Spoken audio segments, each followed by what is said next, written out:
Les amis, on va parler le match de Paris Saint-Germain et Nice et on va parler aussi de le match de Bayern Munich et Bayern Leverkusen. C'était un derby très serré. On a vu les amis, les Parisiens qui parlaient vous êtes très fort, vous êtes champion. Oui, on voit maintenant ce qui c'est et vous avez vu maintenant ce qui est en train de se passer.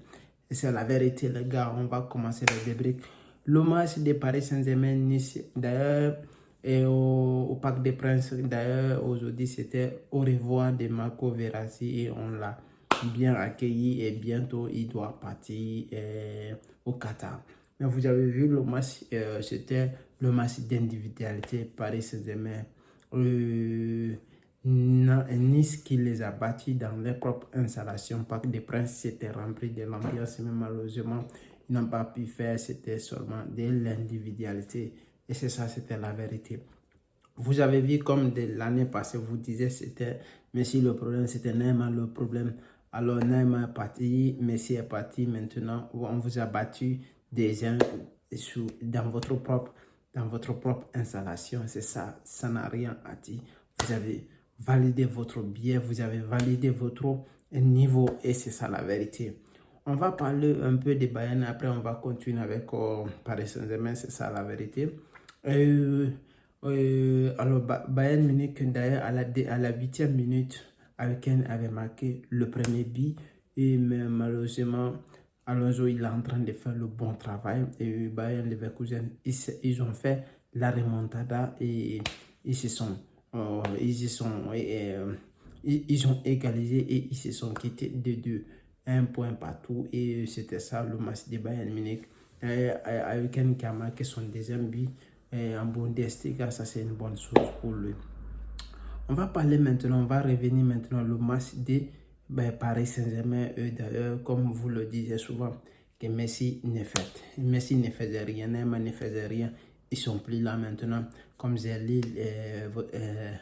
le tweet de la semaine passée, que Nasser qui disait que le groupe vivait bien parce qu'ils ont bâti Lyon la fois passée, que le groupe vivait bien parce qu'il y avait Messi, il y avait Neymar, que le groupe vivait et ils sont partis, que le groupe vit maintenant bien. On a vu maintenant votre ambiance et on a vu maintenant ce qui les deux personnes l'ont donné dans votre équipe là. Et maintenant les gens qui sont là-bas, parce que ça manquait ce qu'on appelle le fruit, le goût des mineurs de jeu que vous n'avez pas, parce qu'il n'y avait pas de joueur qui peut donner des passes clés.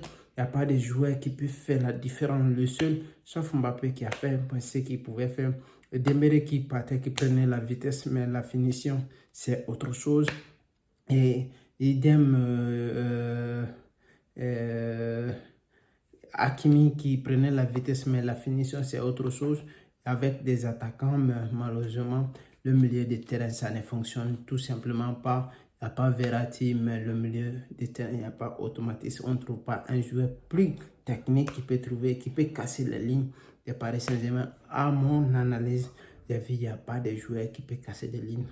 Tout c'est box-box. Cela veut dire, vous jouez à fond, vous faites des box-box et vous faites votre match. Si ça peut réussir, ça va réussir. Si ça ne réussit pas, ça ne réussit pas. C'est ça qu'ils ont fait, c'est ça qu'ils jouaient. Et ça ne peut pas fonctionner comme ça. Il faut un magicien, il faut un joueur qui peut faire la différence à tout moment, qui peut faire la différence parce qu'il y a certaines choses qui manquaient ici. Oui, on a vu Mbappé, il a fait un doublé. Le doublé, c'était important. Mais est-ce que ça suffit de gagner un match? Ça n'a pas suffi parce que malheureusement, il n'y avait pas le technique, ce qu'on appelle des joueurs qui peuvent créer la différence, qui peuvent casser des lignes comme des Verratti, des Neymar, des Messi. Vous n'avez pas cela et c'est très très compliqué et l'année là ça va continuer comme ça parce que vous allez creuser encore et creuser encore. Ça ne serait pas possible de trouver des joueurs comme ça qui sont très techniques, qui peuvent casser des lignes comme ça intelligemment et c'est comme ça. Le foot, les gars, c'était pour vous parler de Paris Saint-Germain et Donnarumma qui est en train de faire la brouillette, je vais dire, parce que tout simplement, tous les ballons qui viennent dans son cas, ça c'est devenu problématique sur lui parce qu'il ne maîtrise pas barre de pied, je ne sais pas, mais en réalité, tout le ballon qui vient sur lui, ça devient problématique dans son pied. Et c'est ça, les amis, c'était pour vous parler de votre PSG. Et c'est ça, en réalité, c'est ça, les gars. Abonnez-vous à la chaîne si vous avez aimé, laissez des commentaires. Merci.